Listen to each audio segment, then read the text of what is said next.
Good morning. Good morning po. Dito tayo ngayon sa park.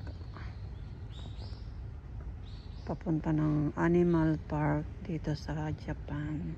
Kawasaki, Japan. Akala ko ano na lang ako, mag-i-enjoy na lang akong tumingin ng mga dahon na nararaglag galing sa puno pag ganitong panahon.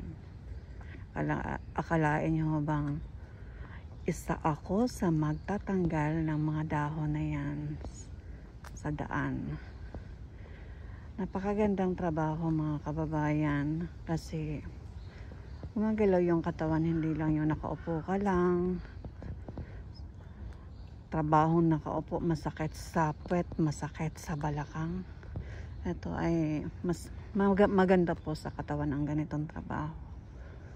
Hindi naman sila stricto dito sa hindi sila masyadong sasabihin na pag nasa loob ka ng factory, bilis dito po, hindi.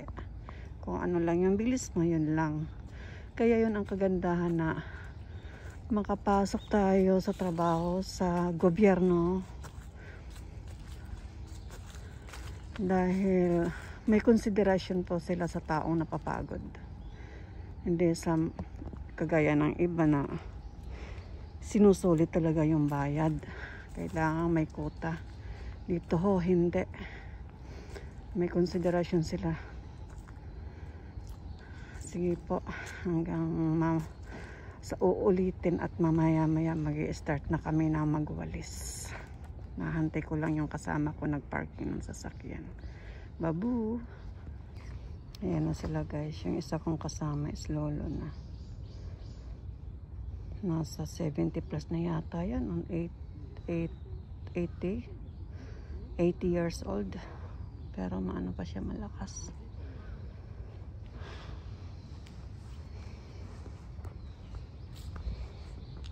Gandang presko ng panahon, hindi kalamigan.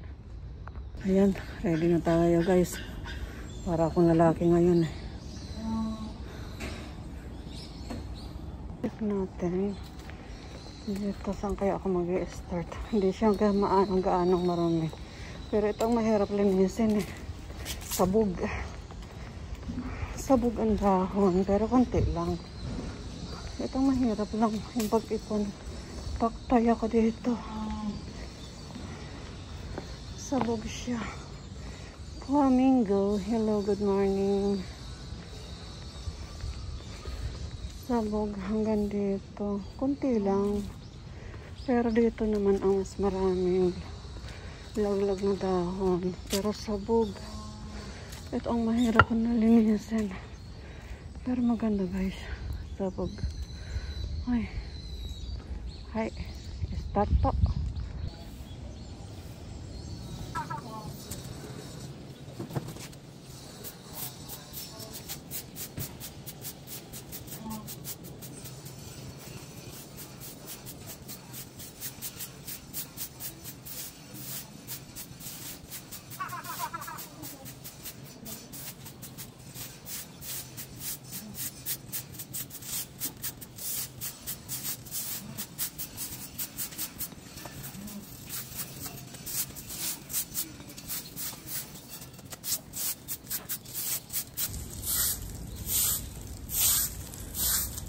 Ito yung maganda sa trabaho mga kababayan, dahil pampalakas din ang katawan. Pag hindi gumagawa ang katawan natin, lalo na pag nagkakaedad na, hindi na. Kailangan sa mga nagkakaedad, ganito ang trabaho. Hindi yung nakaupo lang. Dahil exercise ng katawan, pampalakas. Okay, mamaya ulit.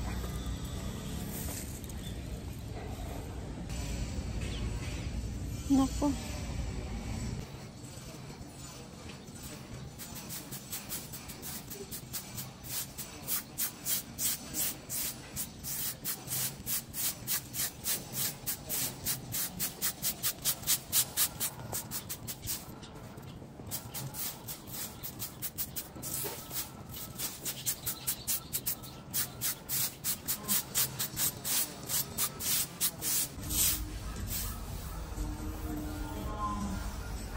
Sabog ang dahon. Ang hirap linisin.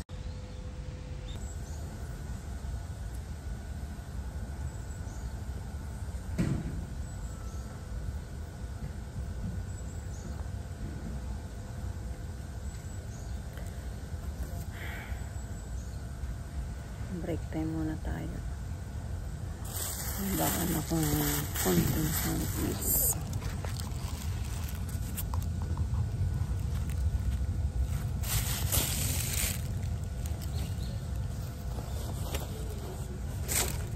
$15 pero pinatawisan ako.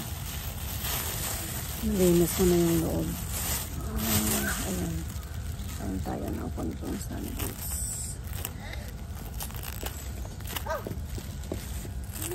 Tapos inom lang ng tubig. Paano ba ito? Ayan. Paano hindi bawal kumain dito?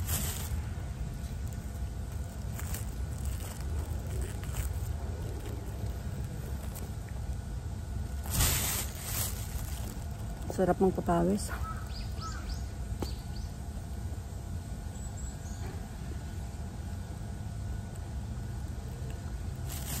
Break time namin 20 minutes. Kaya hindi masyadong pagod.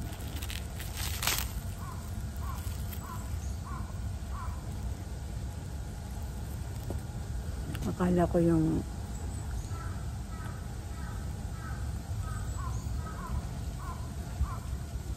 may design ng zebra siya.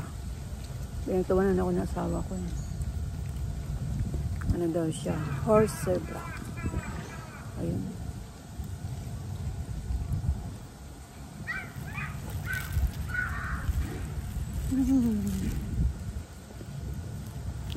Siguro yung bata. Kain tayo?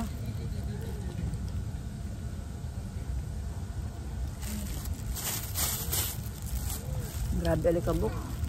Naglagay sila ng gamot. Yung parang, yung puti na ano. Parang ano ba yun? Hindi ko ano. Parang sementong maputi. Pero ano, gamot yata yun. Nilalagay nila sa mga entrance.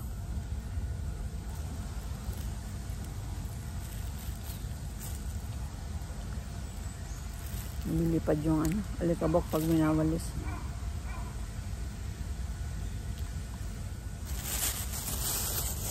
Sarap nito. Kunti lang dinala ko. Tataba na naman ako nito. Puro kain.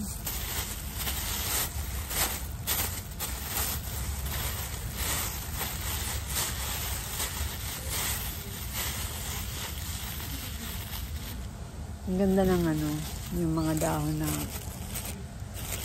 dilaw na nalaglag. Kung pwede lang wag silang alisin na. Ayun yung zebra, horse zebra. Pakita ko guys. Laki naman ang mukha ko ba? Ayan yung horse zebra. Ang tawagin dito is Oma zebra. Nakakatuwa ang taba niya. First time ko nakakita ng ganyan dito. Dito ba? Kahit sa Pilipinas, wala yata. Kasi hindi naman ako pumupunta ng Manila. So. Cute siya. Maligalig. Ayan, ayan ang... Ano kaya kung sakyan siya? Hindi ko pa nakikitang may sumasakay sa ganyan eh. Pakita ko yung dilaw ng mga damo na nalalagdag. Kailangan pa namin linisin. Mayroon akong ano. Ayan, may namamasyal. Meron pa akong 15 minutes. Ayan, ang ganda. Ang ganda siyang tingnan. Nalalagdag siya, ang ganda. Akala ko nga noon, hanggang panood na lang ako sa mga nalalagdag na dahon. Yung pala, isa rin ako sa maglilinis niya. Pero ang sarap maglinis.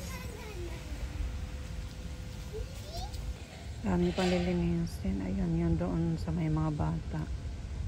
May darating pala ngayong isang bus ng mga bata. Buti natapos ko na yung loob. Yung naman sa may pong, ano ba yan? Flamingo. Ayun na may dumating ng bata. Ito lilinisin ko pa to. Mas madali ngayon kasi mahirap lang kasi sabog ang dahon. Pero mas madali siya kasi kukunti ang hahakutin kong dahon. Hindi ko pa alam kung hanggang saan ang malilinis ko.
Nabuksan na yung mahiwagang pinto, guys. So, papasok na tayo.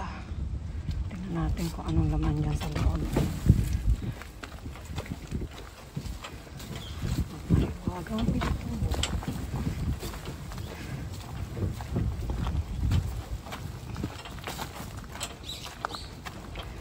Yan pala, magtatapon lang tayo ng basura. Yung maganda yung basura ngayon. Nakalagay sa basket na malaki. Hindi ako mahihirapan magtapon. Hindi kagaya nung nasa ano. Nasa kariton lang. Ngayon, tingnan natin yung tapanan. Wala na ba siya kataas? Ayan. Mataas siya, guys. Bangin yan. Mahirap masama dyan eh. Ayokong sumama dyan.